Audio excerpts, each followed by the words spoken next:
One downside of Diablo 2 is that it doesn't always tell you how certain things are working. Today we're going to take a look at what Diablo 2 doesn't tell you about barbarians, and what things work differently than you would expect.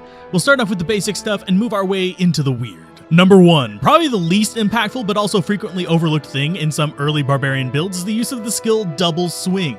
Unlike other multi-hit skills, Double Swing actually charges mana per individual swing rather than as the cost of the skill, so a 1 mana Double Swing actually eats 2 mana.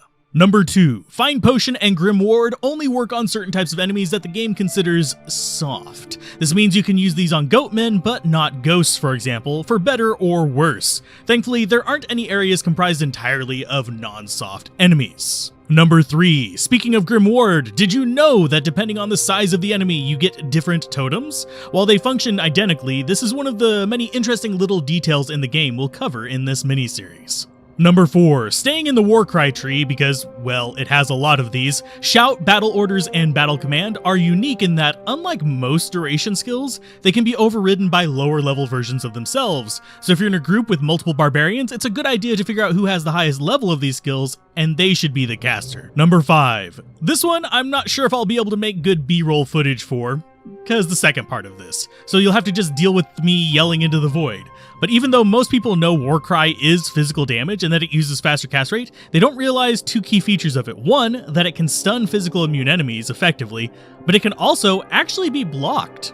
Number 6, Double Throw is one of the most inaccurate damage displays in the game because the actual damage is calculated like other similar attacks, but the character screen multiplies them together instead of adding, resulting in a displayed damage number being extremely higher than the actual damage number, especially when combined with things like Throwing Mastery.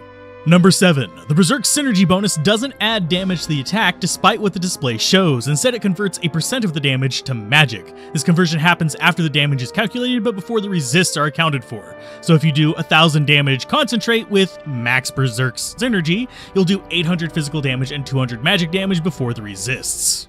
And finally, a little bit of a bonus one here at the end. I know the title says 7, but this one most people know, but is still fun to mess around with if you're in a group with an extra barbarian. With enough plus skills, the knockback effect of Leap can actually get to some pretty silly and extreme distances, allowing you to knock back most, if not all of a screen of enemies. So it can range from annoying to hilarious depending on the situation. If you learned something new from this, hit that like button, and if I missed a favorite hidden aspect of barbarians you knew of, or if you knew all of these, comment down below and brag about it.